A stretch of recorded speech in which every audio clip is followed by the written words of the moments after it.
Boa noite, amados. Paz seja convosco. Podeis sentar. Glória a Deus. Eu dou as boas-vindas a todos os amados que vieram adorar a Deus. Você que separou esse tempo e veio receber uma palavra, que Deus possa te abençoar, que você possa sair daqui tocado por essa palavra, alimentado por ela. O Senhor seja contigo. Quero que você abra a palavra de Deus no Salmo 126. Eu vou continuar pregando salmos. Faz um mês que eu estou pregando salmos aqui, né? Está muito gostoso. Assim diz a palavra de Deus. Quando o Senhor trouxe do cativeiro os que voltaram a Sião, estávamos como os que sonham. Então a nossa boca se encheu de riso e a nossa língua de cânticos. Então se dizia entre as nações: grandes coisas fez o Senhor a estes. Grandes coisas fez o Senhor por nós e por isso estamos alegres. Faze-nos regressar outra vez do cativeiro, Senhor, como as correntes do sul. Os que semeiam em lágrimas cegarão com alegria. Aquele que leva a preciosa semente, andando e chorando, voltará sem dúvida com alegria, trazendo consigo os seus molhos. Que o Espírito de Deus digne-se abençoar a leitura da sua santa palavra e nos dá um recado agora para as nossas vidas. Em nome de Jesus, digam amém. Amém. Este Salmo 126 é chamado de um salmo pós-exílio. Israel estava acabando de sair de 70 anos de escravidão. Lá no livro de Isaías, no capítulo 45, fala desse livramento. Essa escravidão de 70 anos foi alguma coisa terrível, porque Jerusalém foi invadida por Nabucodonosor, e ele era um homem terrível, impiedoso. Para você fazer ideia, quando eles invadiram Jerusalém, eles comeram crianças. Eles pegavam as meninas adolescentes e elas eram defloradas em praça pública. Elas eram seviciadas de forma brutal, morriam na mão daqueles soldados. Era uma coisa assim terrível. O povo judeu foi humilhado na sua capacidade maior de um ser humano suportar, mais até do que foi agora no século passado com Hitler. E depois eles foram levados todos para a terra de Nabucodonosor, e lá então eles ficaram 70 anos escravos, seviciados, e a mulher que não servia para procriar, ela tinha que ir para o trabalho juntamente com os homens, e morria lá naquele deserto, naquele sofrimento, porque não tinha descanso, não tinha alimento, não tinha nada. 70 anos o profeta Jeremias gemeu com esse sofrimento. Esse Salmo 126 é o Salmo da vitória da saída. E foi uma coisa assim tão contundente, porque o povo estava amargurado por esse sofrimento. E a história diz que no ano 523, e Isaías disse isso no capítulo 45, que Deus levantou um rei, o rei da Pérsia, chamado Ciro. E este Ciro, que não era judeu, foi abençoado de Deus, e esse Ciro foi quem invadiu os caldeus e tiraram de lá os judeus que estavam humilhados há 70 anos. E esse salmo foi escrito dentro desse espírito de alegria, porque eles não conseguiam acreditar o que estava acontecendo. Você imagina, você está no meio de um império escravo, e entra um novo rei, toma força, tudo aquilo, e ele diz assim: quem for do povo de Deus, por favor, volte para a terra de vocês e reconstrua o seu templo, a sua religião, a sua cultura. Eles foram tomados de tanta alegria, porque era um sonho, era um milagre. Para quem viu crianças serem comidas, para quem viu as moças serem defloradas em praça pública, para quem viu aquele estado de miséria, agora você vê chegar um homem que toma o poder. Isso está acontecendo muito agora no Iraque, né? A princípio eles estão ficando agora entusiasmados, porque eles tinham perdido a visão de que comer, do que é ter remédio, do que é ter escola, a noção. Porque quando você fica debaixo de uma ditadura, você perde a noção dos teus direitos. E o povo, então, enche-se de alegria. E este salmo, então, é escrito debaixo de muita alegria. Debaixo de muita alegria, eles dizem: quando o Senhor trouxe do cativeiro os que voltaram a Sião, estávamos como os que sonham. Eles estavam sonhando. Então a nossa boca se encheu de riso e a nossa língua de cânticos. E ele diz: grandes coisas o Senhor fez a estes. Grandes coisas o Senhor fez por nós e por isso estamos alegres. E eles então se alegravam, dançavam, era uma alegria imensa. Eles não tinham nada ainda, eles só estavam libertos, tudo estava por fazer, porque Ciro simplesmente disse para eles: vocês estão livres, quem for do povo de Deus pode sair.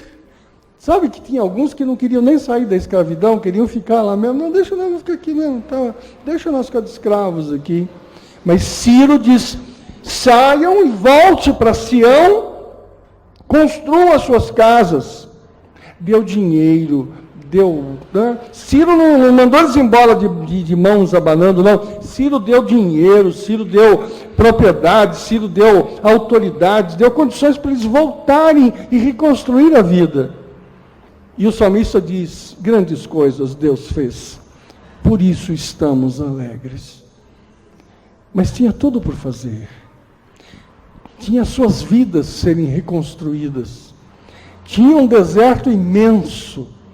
Sião estava acabado, o templo derrubado, não tinha nada. Mas eles cantavam com alegria, diziam assim: grandes coisas o Senhor fez por mim.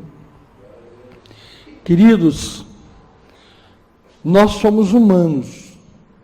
E o humano tem uma característica no seu caráter, na sua estrutura emocional, de nunca estar satisfeito. Sabe, a gente não percebe o que Deus fez. Às vezes, num culto, num lugar como esse que nós estamos, temos um momento de, sabe, onde nossa mente, a nossa capacidade mental, parece que um pouquinho evoluída pelos louvores e pela palavra, nós acabamos recebendo aquilo e entendemos. Mas no cotidiano da vida, nós estamos tão acelerados pela vida, que não percebemos o que Deus faz. E nunca ficamos contentes com nada. Porque nós somos, sabe, nossos desejos não têm limites, nossos limites de satisfação são inalcançáveis. E com isso, então, continuamos presos. Se já não somos, se não estamos mais. Primeira lição dessa palavra: você já teve um Ciro na tua vida. O Senhor Jesus foi o nosso Ciro. Sabe, a nossa vida anterior à nossa conversão era uma vida de prisão espiritual. Você podia dizer assim, não, eu não tinha problemas financeiros, eu não tinha problemas emocionais, eu não tinha problemas de... Você tinha um problema terrível, que era a prisão espiritual. Jesus, quando foi à cruz, ele quebrou isso, ele foi o ciro da nossa vida. Sabe, ele nos tirou daquela escravidão espiritual, do domínio de Satanás, do bloqueio. Este ciro para nós foi o Senhor Jesus. Agora, é um tempo, queridos, onde nós temos que tomar posse da alegria, não vivermos como escravos, como dominados. Mas sabe, olhando para frente, dizer, temos muita coisa para fazer, temos muita coisa para realizar, há algo imenso para ser feito. Mas nós temos alegria em nossa vida, porque grandes coisas o Senhor fez por nós, por isso estamos alegres. O que é feito da tua alegria? Deus tem feito grandes coisas para você. Sabe, alguns de nós ainda insistimos em dizer assim, olha, é melhor ficar aqui mesmo. Sabe, na realidade, Ciro não existiu para nossas vidas. Sabe, algumas vidas continuam entristecidas, algumas vidas continuam ainda dominadas, como se estivessem debaixo de uma escravidão. Você não está mais. Deus já fez por você muitas coisas. É bem verdade que há entre nós alguns que estão saindo agora da escravidão, mas muitos de vocês já saíram. E é hora de se alegrar. Sabe, é hora de se alegrar, é hora de tomar posse dessa alegria. Tem coisas para fazer? Tem muita coisa para fazer. Deus vai fazer. Deus vai dar condições de você realizar. Deus colocará pessoas diante de você para fazer. Mas vá para Sião. Continue a tua vida com alegria, retome, mesmo havendo coisas grandes que você precisa realizar. O salmista fala alguma coisa interessante, quando ele diz assim, faze-nos regressar outra vez do cativeiro, Senhor, como as correntes do sul, faze-nos regressar. O pior de todos os cativeiros, queridos, é o cativeiro da mente, quando você não se liberta. Sabe? É como você chegar para um passarinho, né? Abrir a porta da gaiola e dizer assim, sai. Ele olha, sabe? Não sabe se sai, não sabe se não sai. Sai para fora, mas fica em cima da gaiola, sabe? Como querendo voltar para dentro. Nós impomos na nossa mente níveis de escravidão nos quais são absurdos. Sabe, você no seu coração não quer se libertar. A porta já foi aberta. Ciro já determinou a tua libertação. Sai da gaiola. Vai para fora. Começa a dar os primeiros voos. Quem conhece passarinho sabe que nos primeiros voos de um passarinho engaiolado, ele perdeu o jeitão. Ele cai, ele demora para você aprumar. Mas é importante você sair da gaiola com alegria e dizer assim, renovado está a minha vida. O salmista diz isso, Senhor, renova como os rios do sul. Lá em Sião, lá em Jerusalém, no sul, há um rio, cujo nome está no próprio Salmos. E esse rio está no meio do deserto. A seca, quando é intensa, o rio vai acabando, pequeno riachinho, pequenos filetes, acabou, terra dura, terra espessa. Nossas vidas é como esse rio que há em Israel. O deserto, as dificuldades, a luta, as decepções, os problemas, vai minando a água. E nós nos tornamos de rios em terra seca. Por isso que o Senhor Jesus diz, naquela palavra lá no Novo Testamento, quando diz assim, do meu interior flui águas vivas, rios de águas vivas. O ser humano, quando ele vai passando pela vida, e as lutas, e os problemas, e as decepções com estranhos, decepções com conhecidos, decepções dentro de casa, decepções até mesmo às vezes dentro da própria igreja, com pessoas que você confia. O rio que passa por você vai secando. Se você deixar, você fica seco, sabe? Não tem mais nada. O povo de Israel, em 70 anos de sofrimento, eles ficaram secos. E olha para que não haja aqui no nosso meio pessoas secas. Pessoas secas, elas perdem a visão da vida, elas perdem a visão de Deus, elas perdem a visão da felicidade, elas perdem a motivação de tudo. Quando a pessoa se transforma num rio seco, é um deserto trincado, que não nasce nada. Eu conheço muitos homens que não acham uma só frutinha que possa tirar dele. Se você olhar de cima a embaixo, não tem nada aproveitável. Às vezes você vê homens e mulheres assim, ele não tem uma só palavra, ele não tem um olhar, ele não tem uma atitude, ele não tem nada, não há fruto nenhum. Ele está seco, ele não crê em nada, ele não crê nele próprio. Às vezes você fica assim.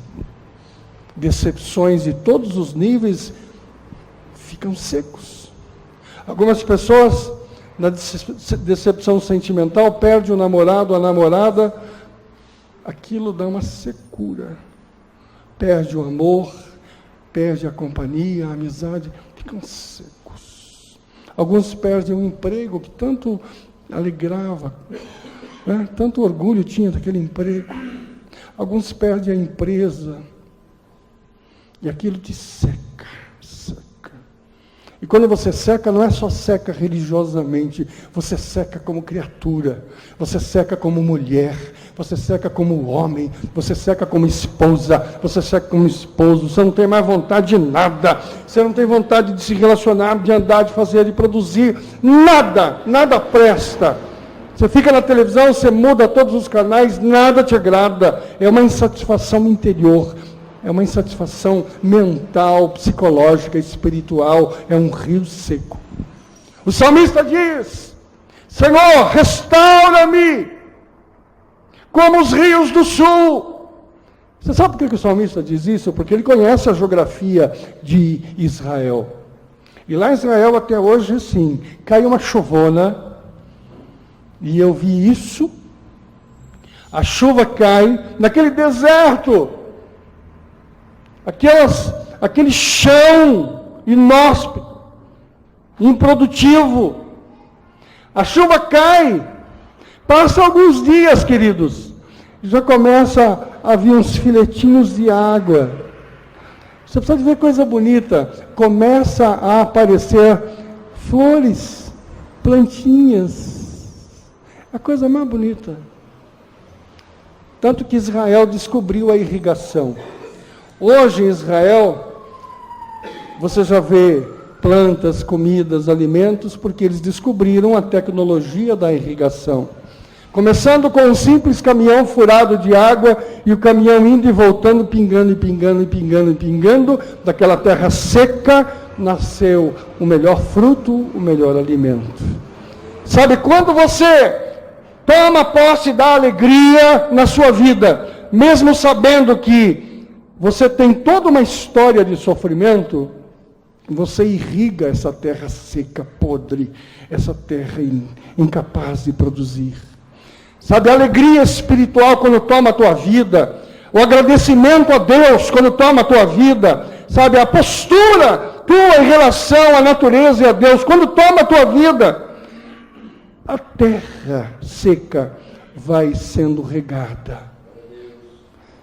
A água vai filtrando sobre você e começa a aparecer os primeiros frutos, as primeiras plantas, as primeiras vidas em você.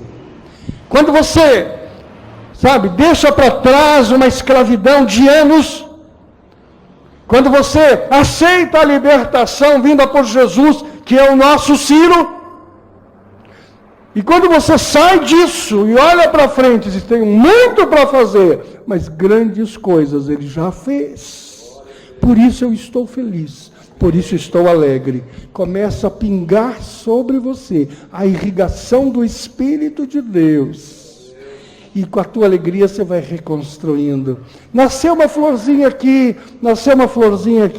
outra aqui. Aquela terra seca vai ganhando vida.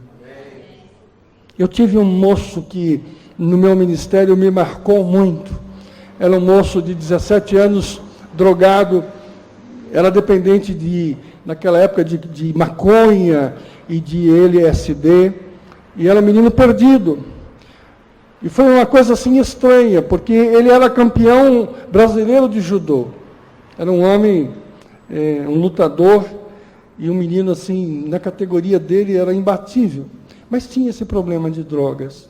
Se converteu comigo. Ele foi tomado de uma alegria imensa.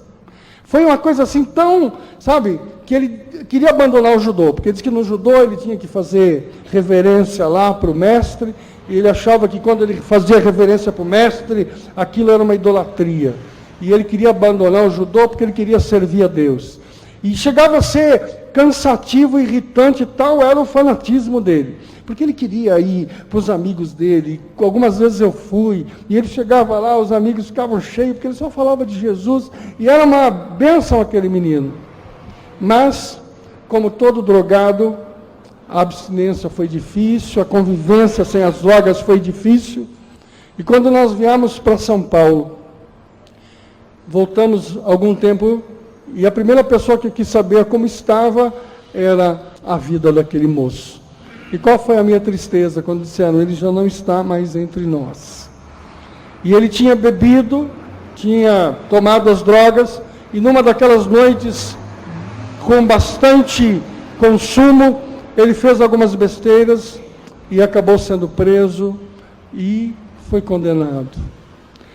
Lá na prisão, em Campo Grande, ele esteve junto com os maiores líderes da marginalidade, e ali ele estava então jogado totalmente numa vida destruída. Eu sentia muita dor, muita tristeza, porque eu tinha acompanhado o primeiro tempo da vida dele. Passado isso, depois de 8 anos de prisão, um dia voltei a Campo Grande e fui pregar em Campo Grande. E quando a minha alegria foi muito grande, quando alguém me falava a respeito de um rapaz que tinha tido uma vida pregressa, terrível, havia feito grandes bobagens, e num assalto havia matado alguém, tinha sido algo terrível e tal, mas depois de cumprida a sua pena, esse rapaz voltava a dar o seu testemunho. E qual foi a minha alegria quando descobri que era o meu moço lá? E quanta alegria! Mas quando eu ouvi, no momento que eu tive o contato pessoal, que eu fui no lugar onde ele deveria contar o seu testemunho, eu olhei para ele e eu senti, eu tive medo. Eu olhei para ele e disse, seco. Ele está seco. Ele não vai ter chance de retomar.